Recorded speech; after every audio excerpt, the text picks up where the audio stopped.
a platform, an avenue where we can actually tell the story. And hence the reason we've had KI Media World is a platform that we use to tell our good African story. And like I said, we're fortunate to be in the diaspora, which gives us opportunity to speak and to interact and network with all sorts of people who always try and venture out to go to Africa for tourism purposes. So I think this is a platform that will benefit everyone, benefit the tour operators, benefits the people who would love to go and visit Africa as a tourist destination. So we're here to, to work together with everyone and tell the good African story. I'll also quickly hand you over to Ian to give a quick overview, and we then we'll start off our discussion this morning. Ian, back to you. Thank you very much, Ken. Yes, as Ken said, it was a concept that we came up with, so as a platform to, sort of like unite Africa. So we've got lovely things to see. Tourism is picking up, will pick up hopefully. And this is one of the things where we thought, okay, let's come together, let's be on the same table, same platform, get all the countries around, and then see how we can sell Africa with the beauty we've got. Not to waste time, Ken, do you want to kick it off with Tim? Yes, I'd like to introduce Tim, who is the CEO of Kamageo, and the other sister brand, which is Camille. I hope I'm pronouncing it right, Tim. Yeah, Camille. Camille, correct. Yeah. Now, Camille, Tim is someone with a very, very good background, I would say. He's traveled far and wide. He's helped increase the visitor numbers to various African destinations through his organization, Kamageo. And he's a lifelong marketeer with over 35 years experience. And he's held senior marketing roles for a number of international brands.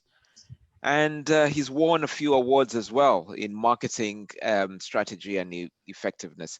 So, and Tim will probably tell you more about himself. He's visited more than 60 African, he's visited Africa more than 60 times. So he's got a very good experience with the African tourism. Tim, how do we practice good tourism in this post-COVID pandemic world? I think there's an enormous challenge to anyone involved in tourism right now. I think that there must be an acceptance for anyone who has any involvement with African tourism in particular to recognize that whereas perhaps we sometimes view tourism and travel almost as a luxury opportunity and an adventure, it actually has far greater and wide-reaching implications than that. And I think one only has to look at the GDP of the countries in Africa, that with most it is 10% and it can be up to 19% of GDP. So to put that into context, for every £5 that is generated in Tanzania, one of those pounds has come from tourism. And even in some of the emerging destinations for tourism, especially in West Africa, that percentage is lower, but it is still 1 in 10 pounds or 1 in $10 that is being created through tourism. And in various parts of Africa, the number of people directly benefiting from the impact of tourism is phenomenal. 1 in 10 people throughout most of Africa, and particularly what I refer to as Safari Africa, so sub-Saharan Africa, and increasingly over into West Africa, 1 in 10 people can directly attribute every aspect of their life down to tourism because they either work in it directly or are a dependent of someone who is. So, what it says to me is, yeah, I love going to Africa to go and see the wildlife and to see the culture and to see the amazing scenery. But I also have to realize as an individual, I really can be massively impacting on people's lives in Africa. Now, that's a very good perspective that you bring in there, Tim. the whole thing is what COVID has done. It's put brakes onto the tourism industry in Africa. Now, how do we move on from that that section onto encouraging visitors to start going back onto tourism? I think the first thing I would suggest is it is about communication. And okay, so I'm a marketeer, so that's that's the way I think. But in this case, it does appear absolutely to be the right route to consider. The fact is, COVID-19 has not impacted or had such a negative impact on the ground in Africa than it has in other parts of the world. And I think it grossly unfair that Western governments are not highlighting the fact that Africa actually is in much better shape than it would have us believe. So I think that there's lobbying that needs to be done by every single African towards their local government. If that's in the UK, then it should be to the UK government to actually say, guys, FCO advice, so Foreign and Commonwealth Office government advice is you can't travel to Africa right now. And if the government says you can't, that means that your travel insurance is null and void. Well, the fact is that the numbers of people who have died or even been infected by COVID in Africa is far, far lower than in Western Europe. And so there is a need for that to be done. And it's very interesting. I think that the country that appears to be coming out of this best is Tanzania. And Tanzania has been very quick to say, these are the procedures that we have in place. This is the safety measure or measures, and come back to our country. And now Tanzania and Kenya, their close neighbours, both seem to be actually starting to buck that trend. And it's getting out there and telling not only consumers, it's telling the media, and it's also telling the trade that your countries are open for business. Good. I'll bring in Ola Wright, who is the CEO of the West African Tourism Organization, and she's an exemplary lady, educationally trained as a scientist, and a tourism consultant for countries across the West African region. And with her role as CEO of the West African Tourism Organization, she's got experience stretching longer than 25 years. So liaising with governments and in Africa, Europe, and the Caribbean. Ola, you're most welcome to this discussion. Following on from what Tim has just given us, how do we strike the balance that serves economies of the tourist destinations and keeps the people safe and healthy? How can that be achieved? Again, thank you very much to KI Media for putting this together, and I think it's actually about time that we let people know that Africa is open for business. And I do like what Tim said. I mean, it's always the case. It's always been the case. For the past few years, where the Western government kind of like put an umbrella travel advice, which is not necessarily the best thing, and especially with COVID. I mean, Africa is one continent that still baffles medical or science generally, because Africa is not badly hit like every other region. But having said that, now going to your question about how do we move on, helping economies and all, I'm just going to talk on what we as West Africa Tourism, WATO, what we do, which we realize as well, I mean, in as much as, we do, promote and want international travelers or tourists. One of the things that, as WATO, we've been campaigning for some years, is actually developing domestic and regional tourism. And I think the advice worldwide as well, even with the with the UNWTO, is encouraging domestic tourism. So as WATO, in 2017, we launched a product or project, so to say, called WAIT. WAIT stands for West Africa Integrated Travel. and that is, encouraging regional tourism, and obviously, developing domestic tourism, because we realized that if West Africans will visit each other's countries, even, if domestic tourism will be developed, if travelers within the country actually travels and know their country, it will greatly impact the economy and greatly impact the tourism industry. So for us, COVID is not a good thing. It's never a good thing. Will never be a good thing. However, COVID, I think for us, is actually a blessing in disguise, if we can use that term. I really don't like, because there's no blessing to COVID. Do you understand? However, the impact, what it has done is made us look inwards, and realize that, okay, we've been talking about this thing for some years. Now we're forced. Okay, I think what COVID has actually done is forcing us to then realize the importance of domestic and regional tourism.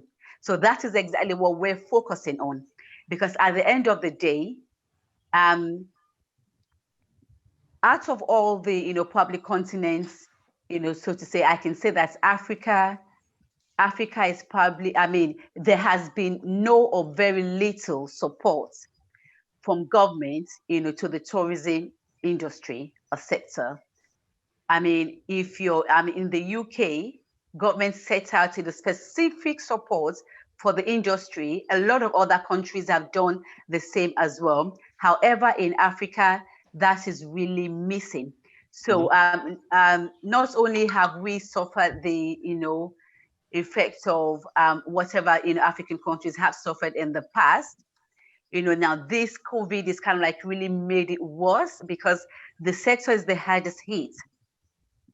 The tourism sector, in terms of aviation, hospitality, tourism generally at large, is the hardest hit with the COVID pandemic.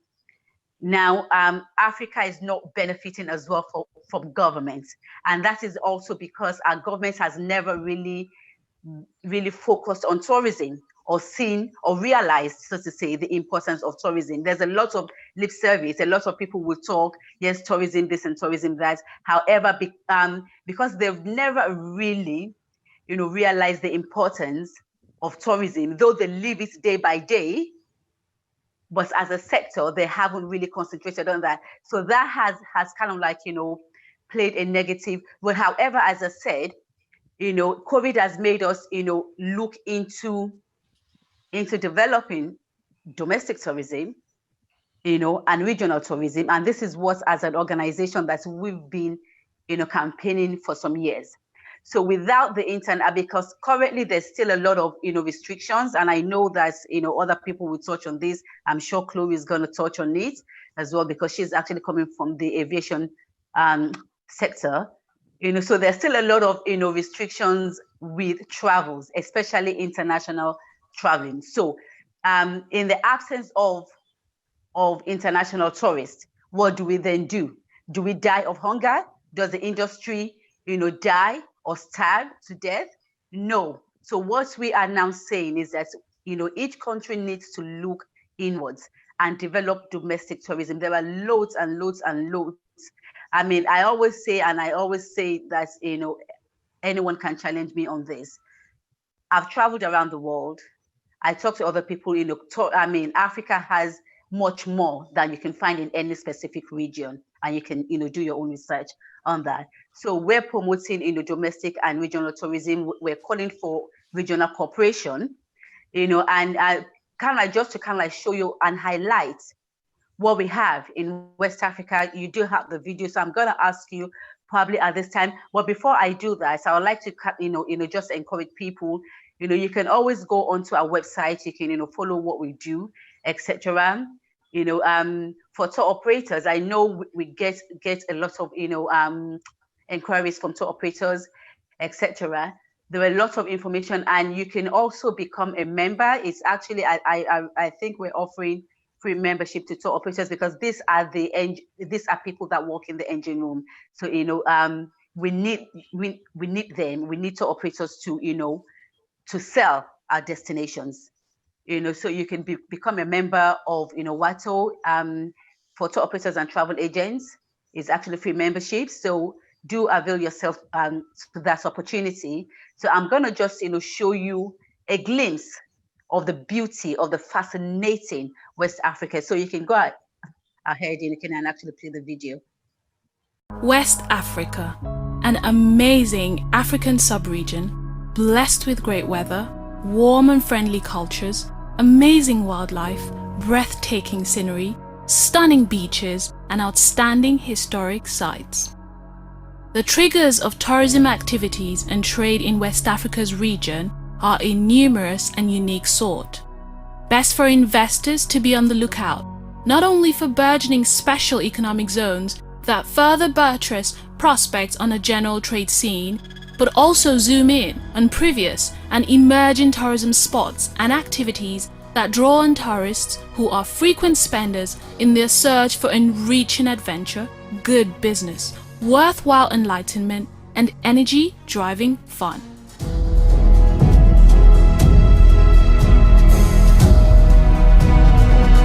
A few that are located within each country in the region are: the largest artificial reservoir in the world in terms of surface area. Lake Volta is contained behind the Akosombo Dam, which generates a substantial amount of Ghana's electricity needs. The designated UNESCO cultural landscape of the Batamariba people in Kutamaku, Togo, famous for their pre-modern African architectural achievement, the two-story Samba houses that have livestock in the lower level and contain a rooftop courtyard for grain storage and sleeping. The Turtle Islands of mineral-rich Sierra Leone that are a wonderful phenomenon to behold during the turtle hatching season. The historic Maison des Esclaves Museum on Gorée Island, Senegal, one of the world's first UNESCO heritage sites. The Orango Grande, with its hippos and other wildlife, one of the beautiful jewels of the Bisagos Islands belonging to Guinea-Bissau. The Cliff of Bandiagara, which is a land of the Dogons in Mali, a vast cultural landscape covering 400,000 hectares. The Agostino Neto cocoa plantation of Sao Tome e Principe, which caretakers have purposefully left in its original rustic condition. The home of Mount Nimba, and a medley of elegant Parisian mansions and crafted colonial municipal buildings in Grand Bassam. The World Heritage Site and the largest church in the world, in Côte d'Ivoire. The Libassa Eco Lodge in Monrovia, Liberia, with its exotic botanical gardens and variety of wildlife. The host of the very important biennial film festival FESPACO, Burkina Faso, where the largest culture of music and enriched art market in Africa is found. The volcanic islands, captivating beaches, and murder music of Cape Verde, known as a winter escape. Rodent country of the Futajalon Highlands, which is the source of the longest river in West Africa. Wonderful waterfalls are also a still feature of Guinea's land of geographic amazement. The obscure yet popular voodoo culture of Benin Republic mingles with the energy of urban life in the city to create a charming haven. The desert of Mauritania, its oasis like Bangda National Park, and UNESCO heritage site. Is growing fourth highest GDP. Lagos, Africa's biggest street party. Calabar Carnival, and a UNESCO World Heritage Site, the Osun Osogbo Sacred Grove in Nigeria. The diversity of the country known as Africa in miniature, from the peak of West Africa, Mount Faka, to the rarest animals in the world, like the Goliath frog and the two-horned chameleon. Cameroon is the wettest place on earth. The country of Niger, a land where the Sahara Desert caught an alphabet-shaped protected park shared across a tri-border area. The W National Park, which was designated a UNESCO World Heritage Site in 1996, with all the fascinating architecture, cultures, and traditions of the Sahel region. Tourists and investors interested in West Africa's tourism are in for greater, pleasant surprises because of the abundant, unspoiled destination that are yet to be explored for enlightenment adventure, and fun, or harnessed for investment opportunities. The countries in the region are gradually learning to grow economic synergies, and this only spells a better future for industries in the region. West Africa invites you to its many paradises of nature, history, and fast-paced urban life. Accepting the invitation bodes well for every guest that comes. I need to introduce Chloe to those of you who don't know her. She's the managing director of Afrikfly, a founder of the West African Traveler. And she's got many years experience in the aviation industry, both in Europe and Africa. And she has successfully mentored young women wanting to enter the aviation industry. And she's dealt with a variety of stakeholders, from senior government officials to airlines and to the aviation regulators. Question to you, Chloe, is what do we expect from the post-coronavirus pandemic within the airline industry? Because it kind of impacts on tourism as well. So in order for people to go to these tourist places, the first point they have to do is board a plane. So that's your, yeah. Thanks so much for having me this morning. Yeah, no, exactly. We've got to get aviation moving again. I first came to Africa over 40 years ago on an aircraft. I live here now in West Africa. And as I think Ola said, we have a fairly low rate of coronavirus compared to Europe or the US.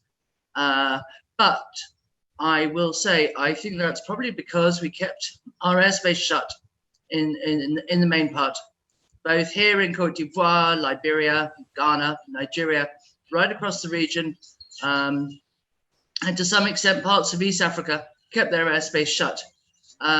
Certainly here in Cote d'Ivoire, our cases came in via air from Europe, and that's where it started spreading. But luckily it didn't go far. It doesn't like the humidity or the heat. So yeah. So the airspace being closed, I think, has helped massively to keep the virus rate down, and that in turn should bolster tourism. However, we are seeing the uncertainty of people to be able to get a flight and to be able to come onto the continent. I'm very much with Ola in the sense that we should be promoting more interregional travel, more intercontinental travel, and unfortunately, this has been an issue for many years with what was known as the Yamoussoukro decision, which is now known as Sao Tome, where we need the liberalization of airspace. We need to cut all that out now. We're in a new post-COVID world.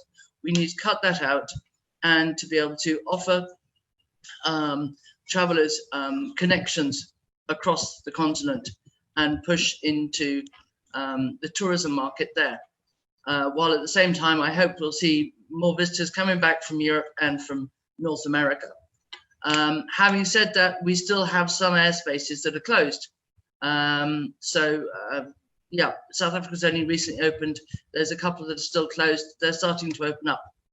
In terms of how we're going to manage this, with potential cases coming in, I really think we need to streamline this through either through ECOWAS for us on a regional level, or through the African Union, or ideally IATA, who are behind the airspace, aviation industry, ticketing, and have IATA streamline this so that we have a system for each country, and it's the same system. Because at the moment, if you look across Africa about the arrangements about coming in, generally, I haven't seen a case of having to be quarantined like you need to be in Europe, but each country has a different situation about arrival. First of all, people have to go over the visa hurdle, which has always been a long-term issue in terms of getting visas to enter. But now with the corona hurdle, there are requirements to enter and to pay on entry, and pay different prices depending which country you're entering. Here in Côte d'Ivoire, we also pay to leave and to get on flights, although some flights we're not needing to pay because they're going direct to France. It seems to vary country by country. So what we really need to do is to see IATA or the African Union streamline this and get them behind us and get this streamlined so that people enter the same way into every African nation. We can allow tourism in, they know they're safe. Most countries still have their land borders locked down, or certainly in West Africa. I know there's some in East Africa that are opening now. So we're all like little islands. And in that sense, we can have people arriving with a negative test, like they're doing in Ghana, for instance. But then after maybe, I don't know, 4, 5, 6 days, we have a secondary test and they need to get called back in for it to ensure that they're still negative before they start spreading the virus across the country again. That way, we know we're safer. We've got aircraft that are flying, everybody's masked. We are now dropping the idea of having the middle seat empty. But having said that, aircraft are only with a load factor of maybe 30, 40% generally. I know Ethiopian recently had a flight. It looked very good. It looked quite full, but actually the aircraft was a smaller aircraft, so it worked. Yeah, so you know, we need to really push the intercontinental vision on aviation, get more people flying across the continent. Again, there is a secondary thing here with everybody not being able to work for the last, where are we, 6, 9 months. You know, there's an economic issue there too, with, you know, who does have the means economically to be able to start traveling again and enjoy themselves.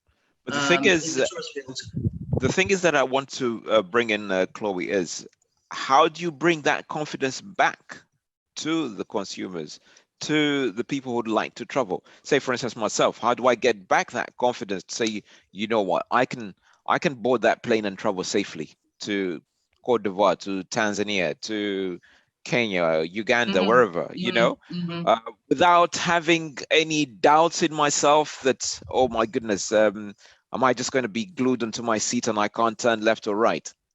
How do we get that confidence back? I think that's already being addressed. We've got all the airlines have got their own disinfection units, cleaning units that are going on board now.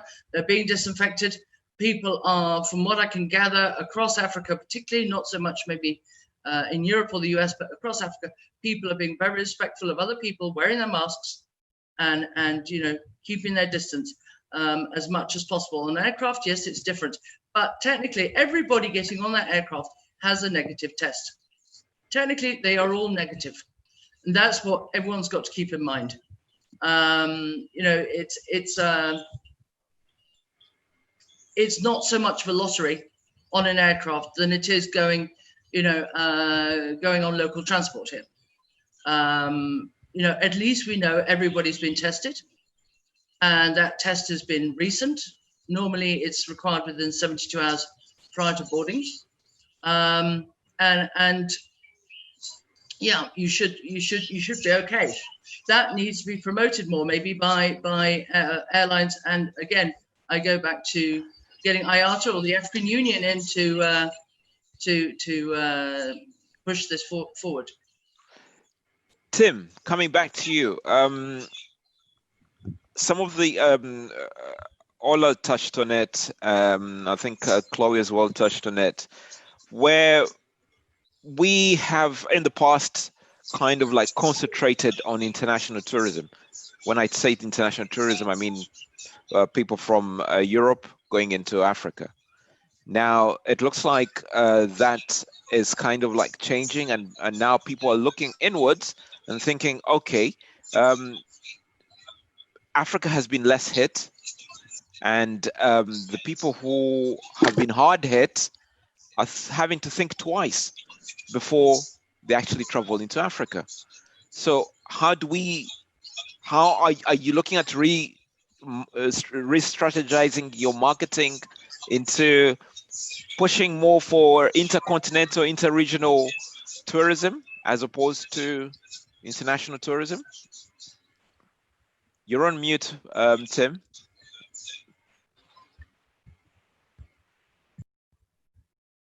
Yeah. Yep. Apologies. Just before I respond directly to the question, I must say that both Ola and Chloe made some absolutely superb points there. And what I find actually quite astonishing is the fact that so many people are just not recognizing what actually are not rocket science issues here. With Ola, some of the conversations you mentioned there in terms of domestic versus and regional versus international travel, absolutely spot on. And I'm spending my time at the moment talking to governments in Africa about what investment are they going to put in to help recover. And it's as though none of them feel that there is any need for them to actually put their hands in their pockets, which I find quite astonishing.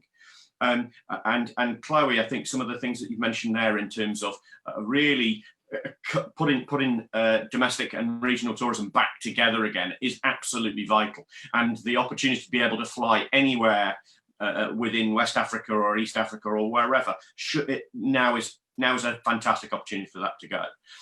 Just very quickly, behind me, you may have noticed that I've changed my screen.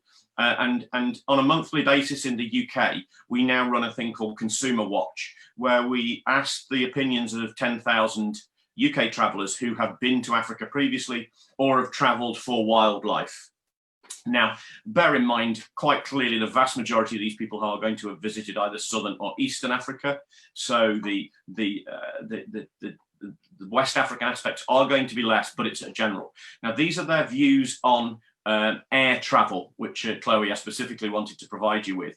And if you look at the three bars, the bluish bar is 3 months ago, the orange bar is last month, and the green results I actually worked on overnight because our survey had come back in. If we look there, 65% of people believe that masks should be worn by everyone, both passengers and staff, throughout the flight.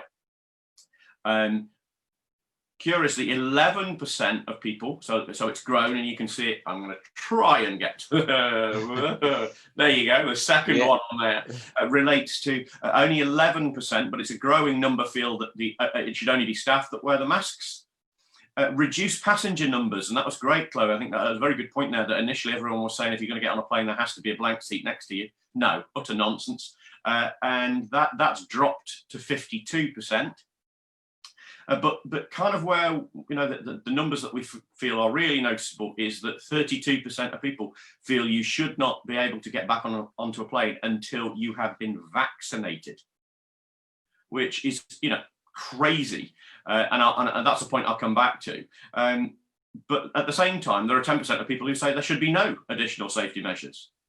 What is absolutely clear to me is that if we wait until March, April next year and people are still saying, oh, I daren't travel, we have been defeated by COVID. And, we might as well roll over. The fact of the matter is that airlines, governments, everyone is actually doing what it needs to, in the majority of cases, control this. And actually, I tell you where I'd prefer to be. Right now, I'm about to go back into lockdown because there are high infection rates in the UK. I want to be in Africa, thank you, because you seem to have it far greater control. And I don't mind getting on a plane. I'm happy to get on a plane right now and go and do it. Now, after all that, you asked me the question of what we're changing. We have to make a rational decision regarding our business because ours is totally related to getting UK travellers back to Africa. That's what we do. That's where our expertise is. And we recognise that is a long haul job. But in reality, I think what you're talking about today in terms of regional and local tourism is the way forward. Thank you very much for that, Tim.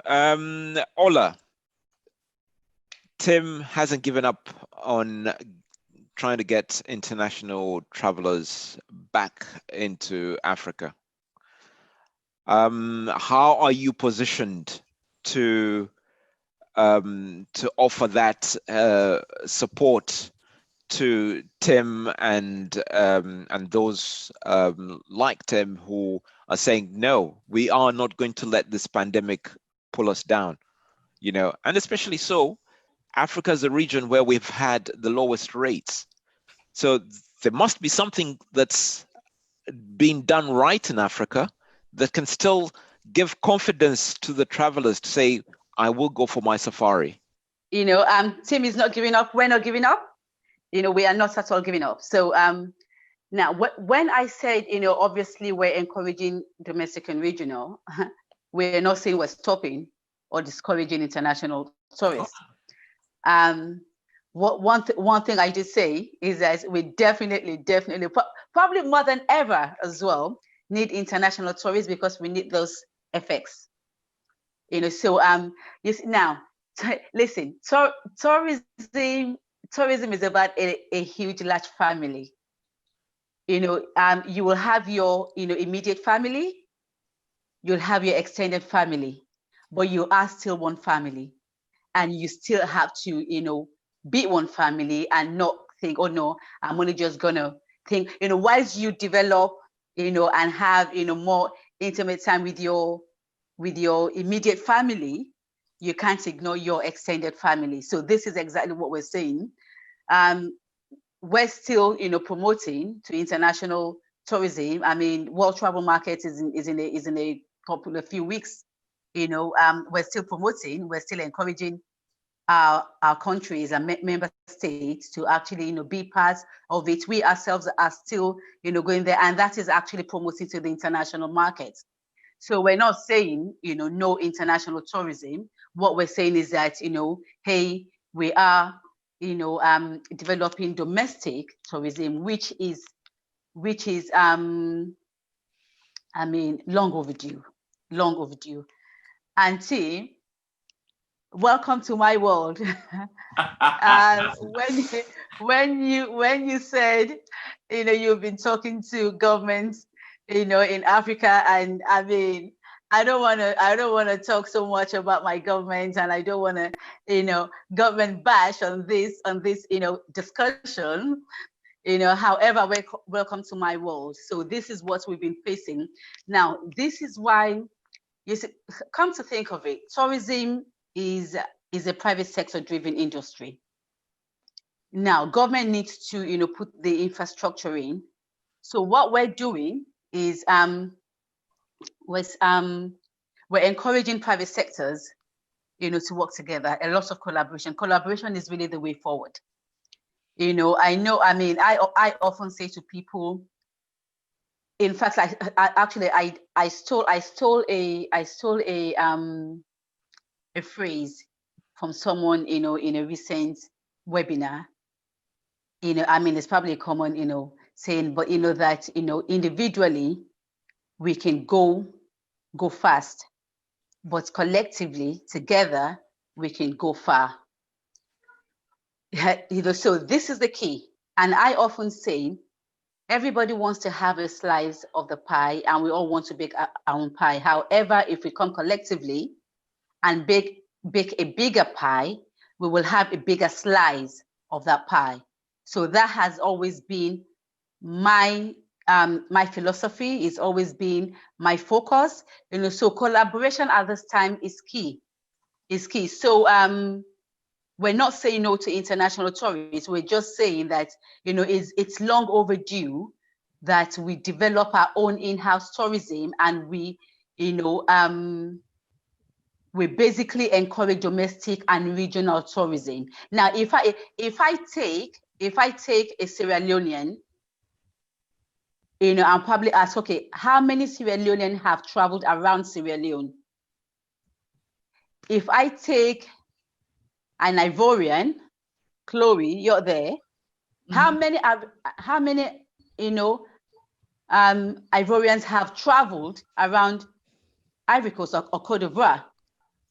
Do you understand? If I take a Nigerian, how many Nigerians have traveled around Nigeria? So this is the thing. So if you don't even know your country, but yet, you know, I mean, it's always the thing where, you know, our tourists always know more than the locals. I remember some years back, in the UK, and I had some American friends come to visit me in London. And I mean, I knew the places I could drive around. So I just, hopped in the car, took them, we drove around. And they kept asking, oh, what is that statue? What is this one? And what is that? This was a few years back. And I was like, oh, I actually don't know. Then they will come up with certain questions because they've read in a book or in some blog or in some, I don't know, blog, well, probably at that time, books and all. And they will ask certain questions. And I did not have a clue because I have not been to those places. So I lived in the country, yet I was not a tourist in the country. So we're saying that let everyone be a tourist as well in the country and let them travel around, and one of the things that I actually want to touch on is I think someone mentioned, I think it was probably Chloe earlier, that said that probably if the African nations if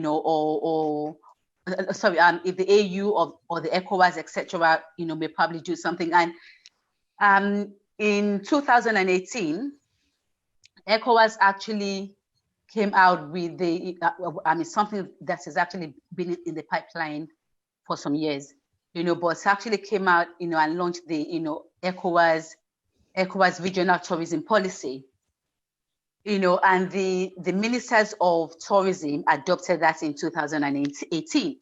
Last year, in June of 2019, the heads of states, the presidents, prime minister, the heads of states of West African, of ECOWAS states, I should say, not every West African country is a member of ECOWAS, but all the, heads of states of the ECOWAS states adopted that policy.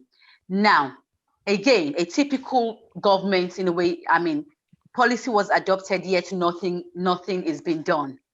So we took it upon ourselves as an organization. We contacted them. We first asked, what are you doing to implement the policy? And what they said to us, probably rightly so, is that they're actually a policy making organization, but they're not an implementation organization.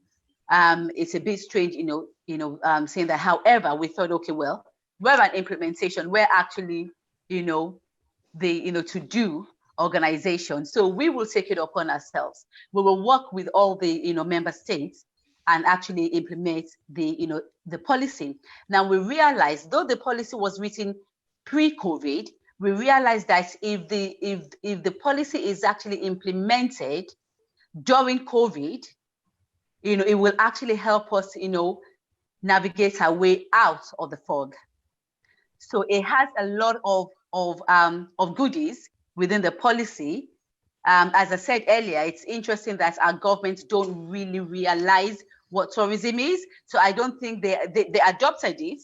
They adopted the policy, but I don't think they actually realize the importance, of implementing it, or the importance of, using this policy to get us out of the fog. So, so that is what we're doing. Now, what we've done, obviously there are lots of things that were highlighted in the policy, but what we're doing is focusing on three main or three specific areas, which is number one, developing ecotourism. West Africa has a lot, huge, ecotourism. So we're developing our ecotourism. We believe that it's actually a way forward, and that also will involve, community development, etc. So it will help the locals more than anything. Then, data collection. You can't really have a proper or thriving tourism, without, data, and Africa lacks data. I'll be the first to tell you, Africa generally, if you look, the recent barometer, released by the UNWTO, African countries are always lagging behind. And within the African continent, West Africa in particular lags behind. Out of the 17 or 18 West African countries, out of the 17, 18 West African countries, only 4 countries actually submit data to UNWTO. That is ridiculous. Yes, 4 countries. Yes, 4 countries. So now, what we're now starting to do, and we're already getting some positive feedbacks, from countries, is we're going to be working with countries, and then make sure that we collect data. Sorry. Now, each country do have their ministry or department, agencies of statistics, etc. So data are being collected, but somehow, however, they've been lost in translation. So we're saying, okay, we'll take it upon ourselves, since we're helping to implement the, EcoTour, which is the, ECOWAS regional tourism policy. We will then, work together with the countries and with, international organizations as well, to help to, make data collection or data itself a reality. And again, third one, we're again, encouraging domestic and regional tourism. We can't overemphasize that. We're having, we actually launched some, some inter-regional or multi-destination tours. So team, this is probably one of the things that you might probably, we're going to, I'm sure, well, I know we spoke last year that we need to, do some things together. So I think this is a time. So we need to kind of like really promote this, multi-destination tours, amongst tour operators, even international ones. So to answer your question again, I know I've kind of like gone on and on. I'm well known for doing that. So we're not saying no to international tourists. Okay. Thank you so much for that wonderful insight, Ola. Now, I'd just like to go around and ask our panelists, Tim, to begin with you, and then I'll go on to Chloe.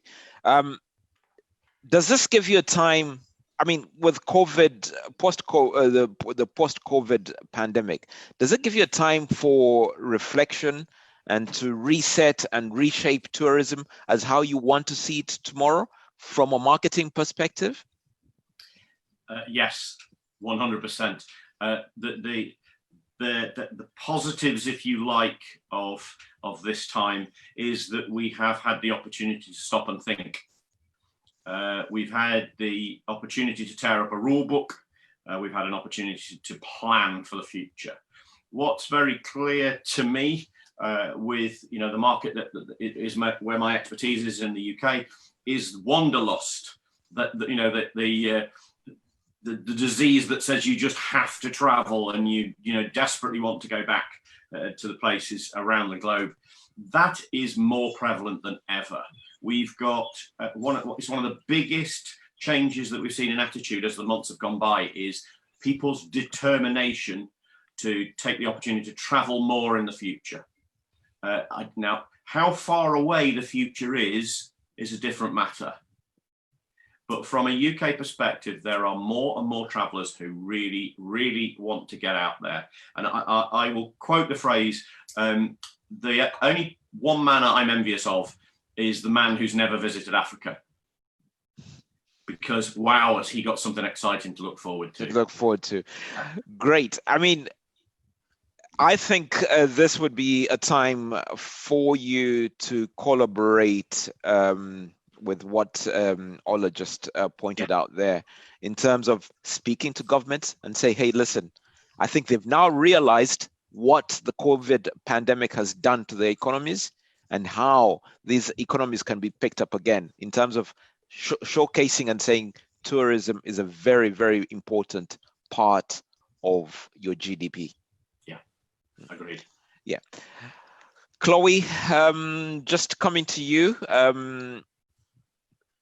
with the airline industry, again, has it given you time to sit back and reflect and reset the button and say, this is how we think going forward as an airline industry, that things should be done differently? Yes and no. It's decimated the airline industry. Airline industry keeps going with the cash flow, and even during the load periods, we have a low load factor. We pick up during the next season. We haven't had any seasons. We've been grounded. It's decimated some airlines who've left us completely. Others who were on their way out and have unfortunately gone. you go back to 9/11, we had a lot of different rules come into play in regards to security. We're now at that with Corona. It's a whole different ball game. We're used to showing our yellow fever certificates on arrival. I think eventually it'll be a case of showing our Corona certificates on arrival when that happens, but I'm not expecting that tomorrow. So it will come together. I think we need a streamlined system where it all comes into place. I'm talking to people next week. I have something that might work for the continent that's already working elsewhere. But we do need a streamlined system so we can ensure that each country is safe. You're coming into what effectively could be an island because we've been cut off from neighboring countries for so long, unlike in Europe, and we're going to be safe. We're going to be safe on board with masks and everything else. Yeah. 9/11 helped.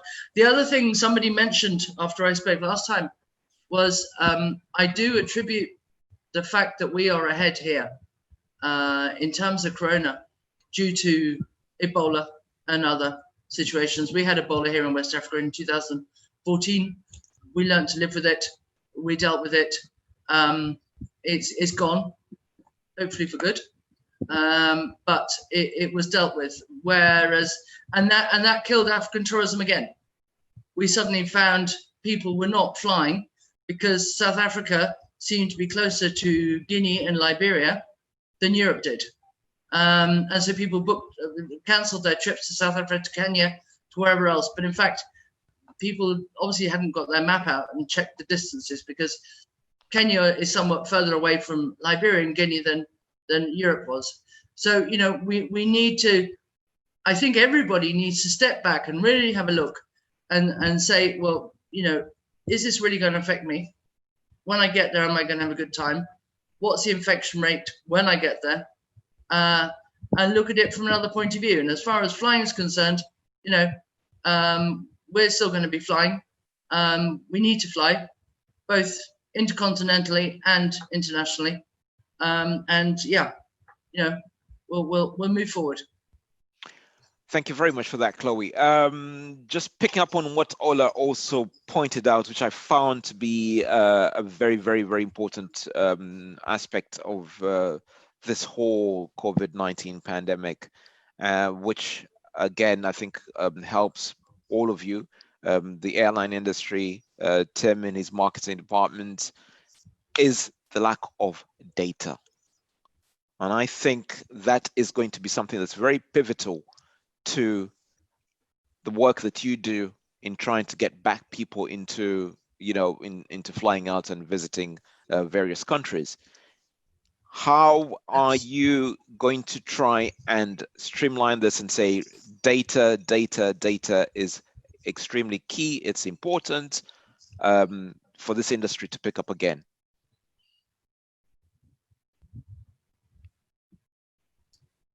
Are you looking for a response from someone specific? Yes. From myself? Yeah, from yourself, yeah. I think everyone else, yeah. Yeah, I with my tongue firmly in my cheek, I do recall the meeting that I had with one African tourist board, and they're not represented here, so I won't be offending anybody, who officially requested that it was a requirement of us as their UK agency to provide them with UK data of arrivals into their international airport, and they wanted 1 million visitors, and I said, well, yeah, you got 1.1 million last year, and they were absolutely delighted, and they said, where did you get that data from? Well, I just invented it because you've tasked me with getting 1 million. So I'm never going to say, oh, it's 500,000, am I? So I think it's key that we do understand that. And again, this is maybe one of the areas where we have got the opportunity that there are such low numbers at the moment. Well, great, here's an opportunity for us to count them.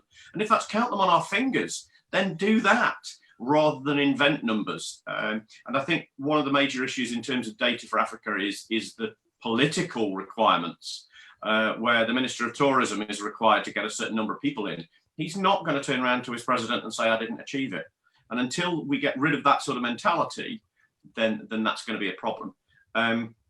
and from my point of view, one of the things that we look at is we like to go to a government and say, right, okay, for each person you get into your destination, have a willingness to spend $100 to get them there. Because I guarantee if they're coming from a UK, that they're going to put at least $1,000 into your economy. Or tell me I can only have $20 per person and I've got to put $1,000 into your economy. It doesn't matter, because the return on investment from tourism marketing is phenomenal. But until it's seen as an investment with a likely return rather than purely a cost, then it's never going to happen. And that's where Ola's point is most important, is that it provides you with that opportunity to justify and illustrate just the results that you've achieved. Just wanted to quickly wrap this up. We had some questions come through, which I'd like to throw to the panelists, 1 or 2 questions, and we can then wrap this up. One of the questions is actually directed to, I'll just read this out to you. Hi, I agree with what is being done with reference to the COVID tests at the point of departure, and then again after a few days arrival at the destination point. However, I do not see why tests need to be done if they're connecting flights in a different country where you are in transit. So secondly, continental tourism is tedious because there are so few direct flights to other countries in Africa. Also, you find that it's often cheaper to travel from Europe to African destinations. Chloe, I see you shaking your head. Could you respond to that, please? Okay, no, great question. Yeah, I agree. I don't quite understand why, whilst in transit, we need to have tests, or am I reading this wrong? No, okay, so yeah. Yeah, if you're in transit, I think it would be worth having tests prior to leaving, despite whether your arrival point wants you to have a test. You know, if we're going to eliminate this virus, it needs to be done, you know, at every opportunity. So if you're flying from X to Z and you need to stop in point Y, and point Y demands a test, I think it should be done personally, because you're in contact with everybody who's out there airside in the cafes and everything else. So yeah, sorry, I'll disagree with this poster, I'm afraid. Continental tourism is tedious. Yeah, because we've been living with the Yamoussoukro decision, which is now called Sao Tome, which hasn't really got off the ground as such. Yamoussoukro decision came into being back in the 90s, and it was to liberalize the African skies. We need the liberalization of African skies. The only way we're going to drive the prices down, and it's a market force, is to bring in the liberalization of the skies. This is now known as Sao Tome. So Yamoussoukro decision, or YD, is now Sao Tome, and we will see prices coming down. We still haven't got to a point where we can see the likes of low-cost carriers coming in and driving prices down as much as they have done in Europe or the US. But it will come, and we will see more and more people. And you know, you have to hand it to the likes of Africa World in Ghana. They had a sale the other day for their 8th birthday. 8 city, a seat, booked up till March next year. 8 Wow. city is what, about $1.50? So yeah, a fantastic sale. It's starting to happen, but we need to stop the jealousy between different states, member states. Stop the jealousy and allow people to fly over their airspace, liberalize the skies, and allow for more flight. At the end of the day, you know, more competition is healthy. You know, competition shouldn't be seen as a negative point. We need that. That'll drive the prices down, and we need to stop the likes of the large airlines in Europe, particularly, coming into Africa, picking up people in Gemma, for example, taking them back to Paris or back to London or Amsterdam, and then flying them back down to Bamako. You know, it needs to stop. We need to have interregional hubs and more travelers and drive the prices down. I think that covers it. Yeah, it does. It does. That's great. And I'll probably want to partner with you in that fight, because I think you have a very strong point there. Tim, just for you to sum this up, going forward, how do we make this sector more resilient to such shocks? Well, now that really is the million-dollar question. I think that essentially it should be the lessons learned. And I think Chloe made a very good comment when she mentioned that Africa has learnt so much from Ebola. And one of the things I'm surprised is that the rest of the world hasn't actually looked to Africa to say, okay, you dealt very well with that. How should we be dealing with it? And sometimes the first world doesn't actually want to recognize that Africa leads the way. And I wish they'd get over it. I think that what we've got to look at is the way that we actually travel the planet. We all want to get out there. The most effective and efficient way of doing that is by air. I think that there has to be some recognition and some thought processes in terms of how people can travel in the future. But that's all going to be done on an individual basis, and it's going to be done on a lobbying, conservation, and eco basis. But I think that the points that you've made, and I think it was Ola said about, do people know what's on their own backyard? Lots of Brits have suddenly found out some amazing places in the UK that they didn't know existed before. And I think that tourism is often seen as how you can travel from one place right to the other side of the world to do it, whereas people are actually seeing it on their doorstep. And I think West Africa, again, you can't lump it all together, and I'm guilty of doing that. But the delights of Sierra Leone versus the delights of Sao Tome and Principe or Côte d'Ivoire, they are completely different places. They've got rich culture and rich tourism attractions. And I think, again, we're going to see far more of that, far more. Ola, to you. Do you see the tourism industry, especially within the West African region that you champion very well? Do you see it rebounding anytime soon?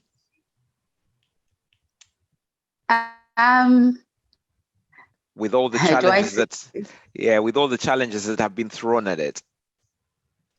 Yes. If you know anything about West Africa or West Africans, you will actually know that we're very resilient people.